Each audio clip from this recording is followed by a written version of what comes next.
अस्सलाम वालेकुम दोस्तों, मैं हूं आमिर शहजाद। आमिर इन्फोटेक में आपको खुशामदीद कहता हूं। आज की मेरी ये वीडियो स्पेशली उन लोगों के लिए जो एक्सेल पे काम करते हैं या जो एक्सेल को सीखना चाहते हैं। मैं आपको बताऊंगा डेली बेसिस पे इस्तेमाल किए जाने वाले चंद एक ऐसे फार्मूले जिनको इस्तेमाल करके हम अपनी वर्किंग आसान कर सकते हैं। चलिए देखते हैं किन फार्मूलों का कैसे इस्तेमाल करके अपने काम को आसान किया जा सकता है।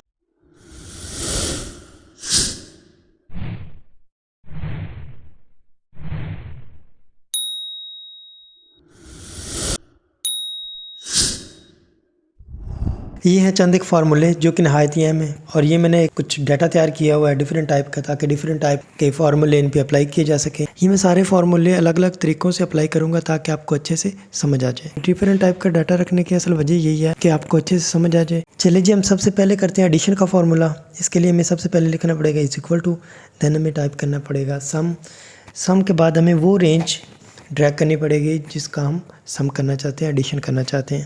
तो इसके लिए हम रेंज ड्रैग भी कर सकते हैं और यहाँ पे हम रेंज मेंशन भी कर सकते हैं। उसके बाद हम एंटर प्रेस करेंगे तो ये हमारे पास कैलकुलेट हो जाएगा। ये फार्मूला हम करेंगे संगड़ मेथड से, जो कि मैंने आपको बताया कि हम ऊपर रेंज दे सकते हैं। तो is equal to then type sum. उसके बाद क्योंकि मुझे चाहिए यहाँ पे उस्मान का डाटा, तो मैं यहाँ उस्मान का देखूँगा कि उसका जो डाटा है वो किस रो से लेकर किस रो तक है। वो जी है B6 से लेकर B10 तक। ये टाइप करने के बाद एंटर कर देंगे तो ये कैलकुलेट हो जाएगा। इसी तरह अब हम करेंगे अहमद का, हम is equal to sum then हम ड्रैग करेंगे। ड्रैग करने के बाद हम इसे एंटर कर देंगे तो ये कैलकुलेट हो गया। ये हमारा एडिशन का फार्मूला कंप्लीट हो गया। अब हम करेंगे मल्टीप्लिकेशन का। इसके लिए मैंने एक टेबल बनाया है सीरीज़ के नाम से, उसमें एक क्वांटिटी है और एक यूनिट की प्राइस है। तो अब हम इस करेंगे इज़ इक्वल टू, देन हम वो सेल चूज़ करेंगे जिसके साथ हम मल्टीप्लाई करना चाहते हैं और फिर मल्टीप्लाई का साइन, उसके बाद हम जिस चीज़ को मल्टीप्लाई करना चाहते हैं वो, देन हम एंटर प्रेस करेंगे और ये कैलकुलेट कर देगा और यही फार्मूला नीचे ट्रैक कर देंगे जहाँ तक हम चाहते हैं। एक वॉच की प्राइस थी 2500 और 4 वॉचेस की प्राइस होगी 10,000। नेक्स्ट हमारे पास फार्मूला सब्सट्रैक्शन का।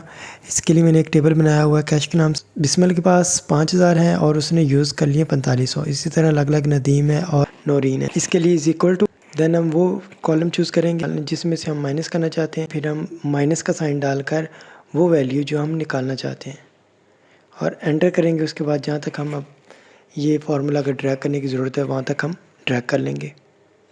तो यहाँ पे आप देख सकते हैं कि ये हमारी कैलकुलेशन बिल्कुल एक्यूरेट है। हमारा नेक्स्ट फार्मूला है एवरेज का। इसके लिए मैंने टेबल बनाया हुआ है सब्जेक्ट के नाम से। इसमें अलग अलग स्टूडेंट ने अलग अलग सब्जेक्ट में नंबर गेन किए हैं। उनकी एवरेज निकालने के लिए हम फार्मूला लगाएंगे इक्वल टू सम के बाद हम सेलेक्ट करेंगे रेंज के बाद ब्रैकेट बंद कर देंगे और फिर हम नंबर ऑफ़ वैल्यूज़ देखेंगे, 1 2 3 4 और ये 5 डिवाइडेड बाय 5 कर देंगे और एंटर प्रेस करेंगे। इस तरह हमारे पास आ जाएगी एवरेज।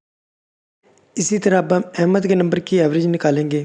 मैं लिखूँगा is equal to sum bracket open और फिर मैं रेंज सेलेक्ट करूँगा। रेंज के बाद ब्रैकेट बंद डिवाइडेड बाय वही 5 नंबर और वैस के लिए भी सेम मेथड।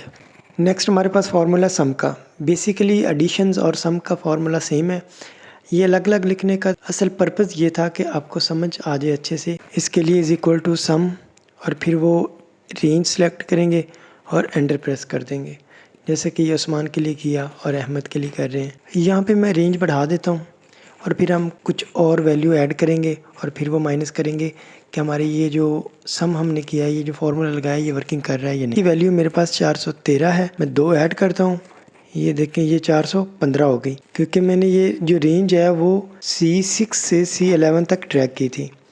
अब मैं इसमें चेंजिंग कर देता हूँ थोड़ी सी और, ये देखें ये मैंने 15 कर दिया और ये 341 होगी वैल्यू।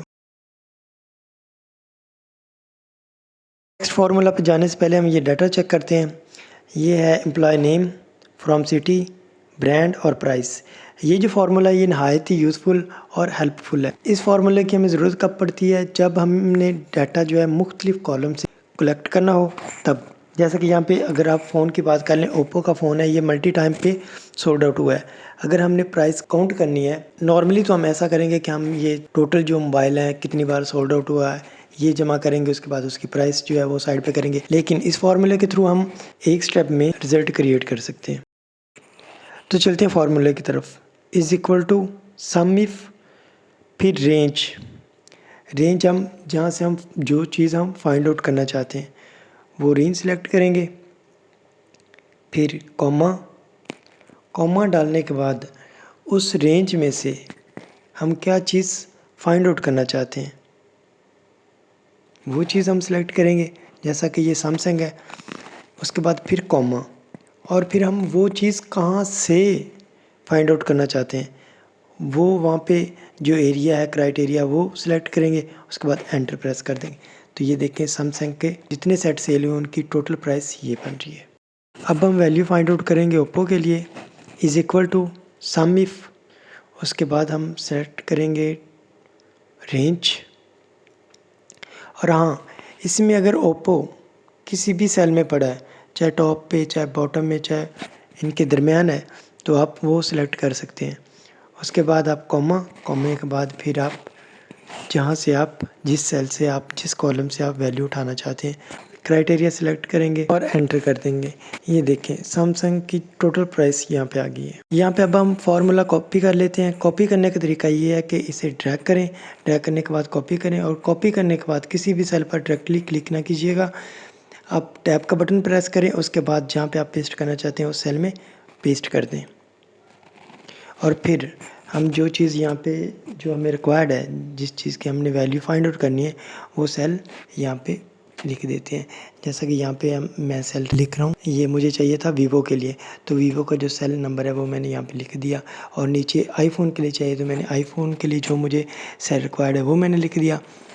इसी तरह जो चीज़ जहाँ पे पड़ी है वो वहाँ पे मैं दूसरा फार्मूला तो टोटल वही है क्योंकि कॉलम दोनों वही हैं, लेकिन जो चीज़ मैंने फाइंड आउट करनी है वो अलग से है। जैसे कि यहाँ पे टेक्नो था, तो टेक्नो के लिए मैंने वैल्यू छोटी रखी है ताकि हम जस्टिफाई कर सकें, ताकि हम फाइंड आउट कर सकें, वेरीफाई कर सकें। तो ये देखें 67500 बनती है। ये 3 जगह पे पड़ा हुआ है टेक्नो, ये 16,000 है, 15,000 है, और यहाँ पे पड़ा हुआ है ये 36,500। तो अगर हम मैनुअली कैलकुलेट करेंगे तो इतनी ही वैल्यू बनेगी। नेक्स्ट हमारे पास formula count is equal to count, फिर हम रेंज सेलेक्ट करने के बाद एंटर। ये देखें ज़ीरो, ये ज़ीरो आ गया क्यों, हालांकि हमारे पास जो हमने एरिया सेलेक्ट किया उसमें वैल्यू तो है।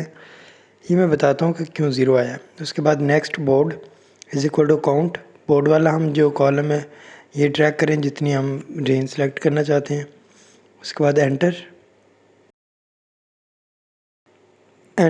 ये भी ज़ीरो आ गई वैल्यू। यहाँ पे मैं लिखता हूँ 12, ये देखें 1 आ गया। इसका मतलब क्या है कि ये काउंट जो फार्मूला है वो ओनली ऑन जो है वो न्यूमेरिक वैल्यू उठाता है। जितनी रेंज सेलेक्ट करेंगे उसमें जितनी न्यूमेरिक वैल्यू होंगी वो काउंट करके बता देगा कि इसमें इतनी न्यूमेरिक वैल्यू हैं। अब नेक्स्ट हमारे पास ये मैंने प्राइस कर दिया, price is equal to count. ये मैं प्राइस वाली जो है ना लाइन, ये सारा कॉलम जो है वो मैं ड्रैग करता हूँ। ये सिलेक्ट किया मैंने, एंटर कर दिया। ये देखें 26। बेसिकली जो रेंज सेलेक्ट की है उसमें जो सेल हैं वो 26 ही हैं। काउंट फार्मूले में जो रेंज हम सेलेक्ट करते हैं उसमें से जितनी न्यूमेरिक वैल्यू वो उठाएगा वो बताएगा आपको कि इतनी इसमें न्यूमेरिक वैल्यू हैं। नेक्स्ट हमारे पास फार्मूला है count if. Count if actually तभी यूज़ होता है जब हमने एक रेंज में से इंडिविजुअल एंटिटी मालूम करनी हो कि ये कितनी बार आई है। ये दी गई रेंज में से इंडिविजुअल एंटिटी को काउंट करता है कि इस रेंज में ये कितनी बार आई है। चलिए अब देखते हैं कि ये फार्मूला अप्लाई कैसे करना और ये वर्किंग कैसे करता है। Is equal to count if, उसके बाद हम रेंज सेलेक्ट करेंगे। ये हमने की रेंज सेलेक्ट। अब रेंज में से इस दी गई रेंज में से हम क्या फाइंड आउट करना चाहते हैं उसके लिए हम कॉमा लगाकर वो सेल चूज़ करेंगे। उसके बाद एंटर करेंगे। ये देखिए जी, ये सैमसंग जो हमारी रो थी जो हमने रेंज सेलेक्ट की थी उसमें 5 मरतबा है। नेक्स्ट हम फाइंड आउट करते हैं Oppo, is equal to count if, then range,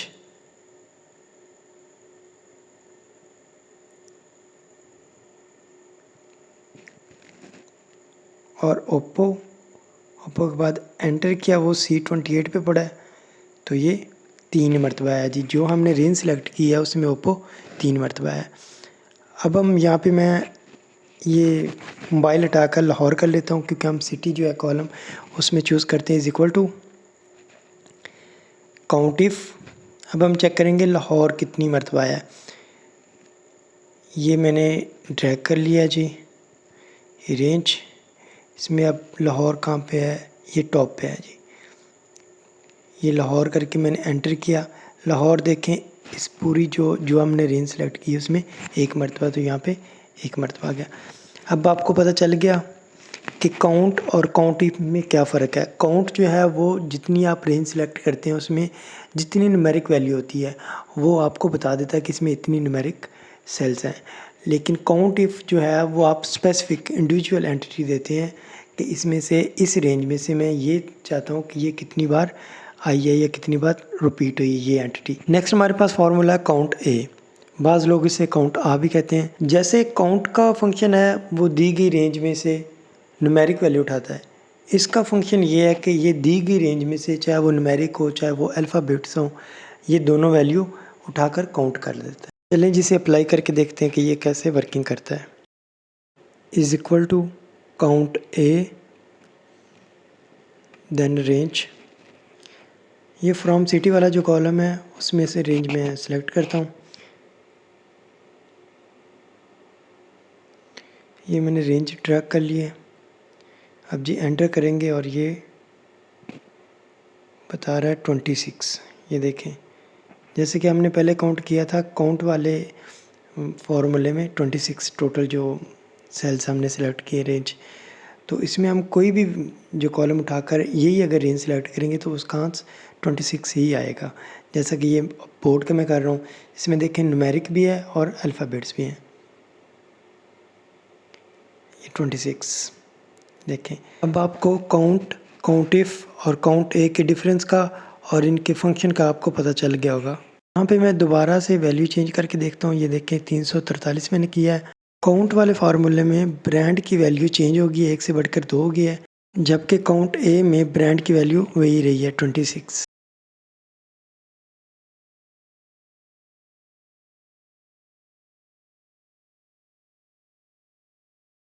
next हमारे पास दो फार्मूले हैं नो एंड टुडे का। बेसिकली ये शॉर्टकट भी कहा जा सकता है इनको। तो इनका जो बेसिक पर्पज़ है वो ये है कि जो नो है वो डेट एंड टाइम के लिए है और टुडे जो है वो जस्ट डेट के लिए है।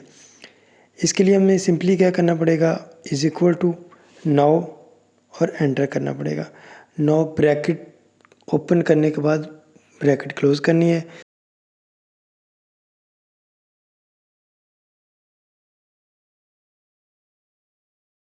और टुडे के लिए भी आपको ऐसा ही करना पड़ेगा, इज़ इक्वल टू टुडे आपको टाइप करना पड़ेगा और नेक्स्ट एंटर।